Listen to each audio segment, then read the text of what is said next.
উৎপত্তি হয়েছে কাল পিশাচে, ঘটনা না শুনবেন জীবন্ত লাশে। সবাইকে স্বাগত জানাচ্ছি কাল পিশাচের 1 নম্বর এপিসোডে। আমি উৎস আছি আপনাদের সঙ্গে। এইখানে আমরা সব সত্য ঘটনা শুনিয়ে থাকি, যা মানুষের সাথে অলৌকিকভাবে ঘটে গেছে। এই ঘটনাটি পাঠিয়েছে তন্দ্রী মণ্ডল, আর তার কণ্ঠে আজকে আমরা ঘটনাটি শুনব। আর আগেই বলে নেই, যদি আপনার চ্যানেলটিকে সাবস্ক্রাইব না করে থাকেন তাহলে চ্যানেলটিকে সাবস্ক্রাইব করে নিন। আর আপনারা যদি চান আপনাদের ঘটনা কাল পিশাচে শোনাতে, তাহলে আমার ইউটিউব বায়ো চেক করতে পারেন অথবা এই ভিডিও ডিসক্রিপশন বক্স চেক করতে পারেন। তো আর বেশি কথা না বাড়িয়ে শুরু করছি আমাদের এই ঘটনা।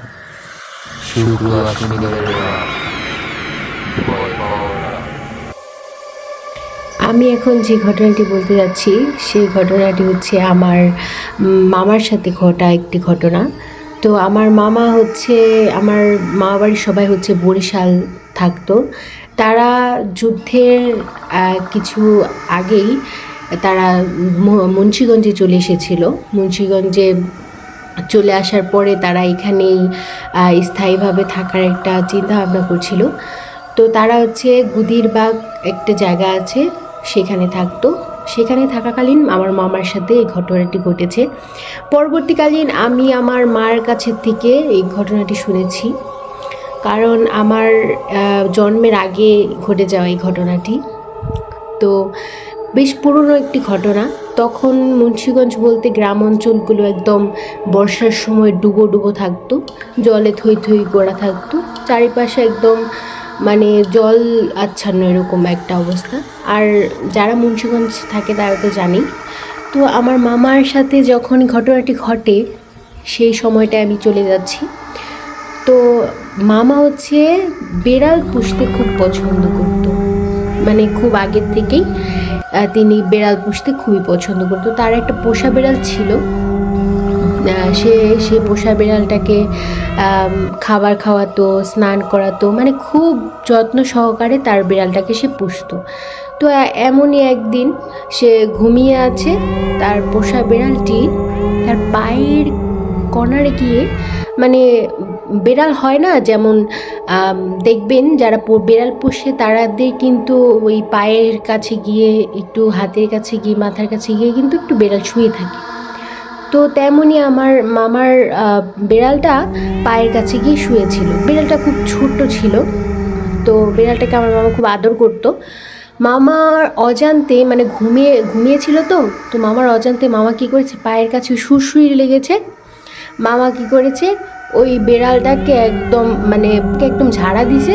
তো এই দেওয়ার কারণে বেড়ালটা একদম দূরে ছিটকে গিয়ে মানে বেড়ালটা খুবই একদম বিশালভাবে একটা আঘাত পাওয়ার কারণে বেড়ালটা মারা গেছে। তাই এখন মামা তো জানে না, মামা উঠে দেখেছে যে এরকম একটা অবস্থা। তো তারপর মামা খুবই কষ্ট পেয়েছে, কারণ যেহেতু তার পোষা বেড়াল আর সে খুব ভালোবাসতো। তো এরপরে কি হয়েছে, বেশ কয়েকদিন কেটে গেছে।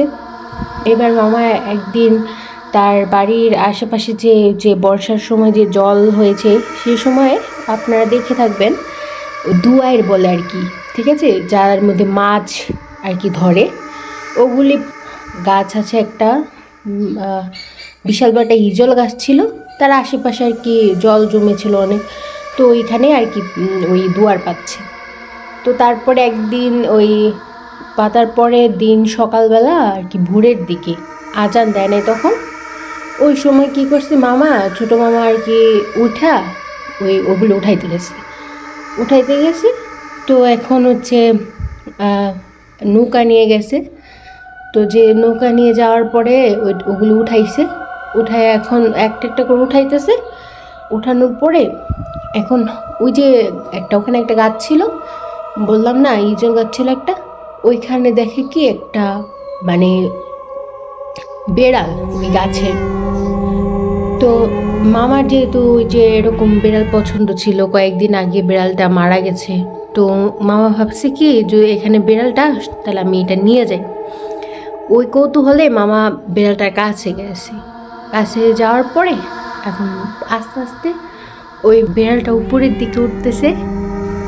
এখন আস্তে আস্তে উপরের দিকে উঠতেছে। তো এখন যতই উপরে ওঠে ততই বড় হয়। আর মামা প্রথম দেখে অনেক ভয় পেয়ে গেছে যে এটা কী জিনিসটা এরকম। পরে আস্তে আস্তে উপরের দিকে উঠতেছে আর এরকম বড় হইতেছে। তো এখন মামা প্রথম তো ভয় পাইছে, বুঝতে পারে না, এক দৃষ্টি তাকায় রয়েছে। মামা যে কিছু করবে তার কোনো উপায় নেই। তো যখন বিড়ালটা একদম মগ ডালে উঠে গেছে, বিশাল বড় একটা আকার ধারণ করছে, তখন মামা ভীষণ ভয় পেয়ে গেছে। মামার ভয়ে ওই যে নৌকার যেটা লগি থাকে না, ওইটা দিয়া মানে একটা খোঁচা দিছে যে যত দূর পর্যন্ত একটু আর কি যাইতে পারি। ঠিক আছে, তো কী করছে, ওই যত দূর পর্যন্ত একটা খোঁচায় যতদিন পর্যন্তই গেছে, সাথে সাথে বিড়ালটা একদম মানে নৌকার ভিতরে লাভ। এখন মামায় তো মানে মুখের মধ্যে কিছু কইতে পারতেছে না, এরকম করতেছে। যেহেতু তার বাড়ির থেকে সামনেই কাছাকাছিতেই আর কি ওই দুয়ার পাচ্ছিল, তো আমার মেজু মামা বড় মামারা ঘুম থেকে উঠছে, সকালবেলা ভোর উঠছে। তো মামারা শুনছে যে এরকম ছোটো মামায় হয়তো একটু মানে কেমন শব্দ করতেছে, শুনতে পাইতেছে আর কি একটু দূরের থেকে শুনতে পাইতেছে। মামা চিৎকার দিতে পারতেছে না ঠিক, কিন্তু একটু অদ্ভুত ধরনের শব্দ করতেছে। ওই সময়টাই ওই যে বিড়ালটা যে লাফ দিছে না, লাফ দিয়ে যে তার সামনে যাইব, ওই সময়টার মধ্যে সাথে সাথে একটা আজান, ওই যে আজান দিছে, কি হয়েছে, মামারা দৌড়ায় আসছে যে কিনারে, ঘাটের কিনারে আয়সা বলতেছে, এখন আমার মামার নাম হচ্ছে জন্টু, বলতেছে জন্টু তুই ভয় পাস না, আমরা আসছি ভয় পাস না। আর আজান দিছে, সাথে সাথে সব ভ্যানিশ। ঠিক আছে, একদম সব ভ্যানিশ, সব শান্ত, সব কিছু মানে একদম মনে হয় কিছুই হয় না, এরকম একটা অবস্থা। কিন্তু যে ওই যে একটা সিচুয়েশন, ওই যে তখন একটা যে ঘটনাটা মানে একদম আজান দেওয়ার সাথে সাথে সব কিছু একদম ভ্যানিশ হয়ে গেছে। এরপরে বড় মামায়, মেজু মামায় যারা ছিল, এরা হচ্ছে ছোটো মামারে আনছে, কিনার তুলে আনার পরে ঝাড়ফুঁক করছে, তারপর তাবিজ দিয়েছে। এরপরে আস্তে আস্তে মামা আর কি একটু সুস্থ হয়েছে। এটাই ছিল আর কি মামার সাথে ঘটে যাওয়া একটা ভৌতিক ঘটনা।